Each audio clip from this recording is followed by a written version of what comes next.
মাদকের সাথে কোনোভাবে জড়িত হওয়ার চেষ্টা করেন, আপনাদেরকে ছাড় দেওয়া হবে না।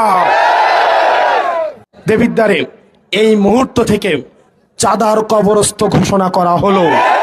প্রিয় দেবিদ্বারের ব্যবসায়ীরা, প্রিয় সিএনজি স্টেশনের ভাইয়েরা, চাষিজীবী শ্রমজীবী ভাইয়েরা, প্রিয় হোটেল মালিকরা, যারা দেবিদ্বারে ব্যবসা করবেন সর্ব জায়গায়, সরকারি যেই ধরনের ফি আপনাদের রয়েছে, সরকারি যে আপনাদের নিয়ম মেনে ব্যবসা করার কথা, আপনাদের রেজিস্ট্রেশন, ট্যাক্স ফাইল, এইসব বিষয় ব্যতীত দেবিদ্বারের কোনো ব্যক্তিকে এক পয়সাও আপনাকে চাঁদা দিতে হবে না।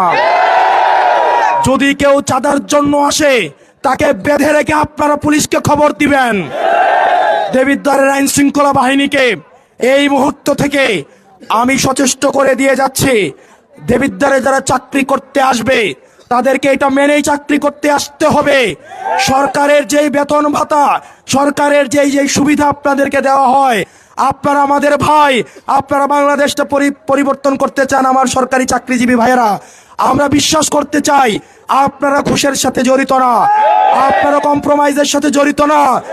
তারপরেও যদি কোনো অফিসার দেবিদ্বারে ঘুষান্বিত আসে, তাকে দেবিদ্বারে চাকরি করতে দেওয়া হবে না।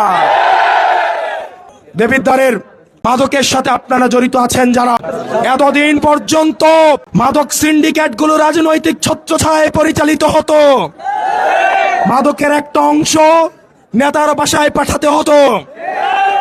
এই মুহূর্ত থেকে ঘোষণা দিচ্ছি, দেবিদ্বারের খাতঘর থেকে ইষ্টগ্রাম, যদি কেউ মাদকের সাথে কোনোভাবে জড়িত হওয়ার চেষ্টা করেন, আমার ভবিষ্যৎ প্রজন্মকে নিয়ে যদি কোনো চিনিমিনি করার চেষ্টা করেন, আপনাদেরকে ছাড় দেওয়া হবে না।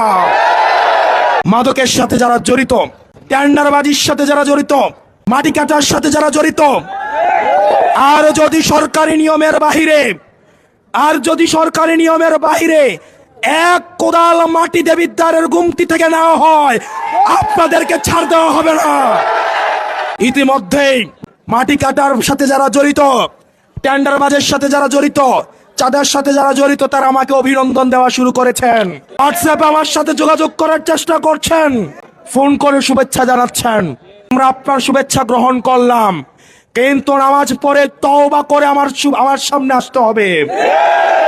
আমরা আপনাদের কর্মসংস্থানের প্রয়োজনে ব্যবস্থা করে দিব, প্রয়োজনে রিক্সা কিনে দিব, প্রয়োজনে ভ্যান কিনে দিব, প্রয়োজনে আমরা যাকাত ফিতরা তুলে নিজেরা সহায়তা করে আপনাদের কর্মসংস্থানের ব্যবস্থা করে দিব।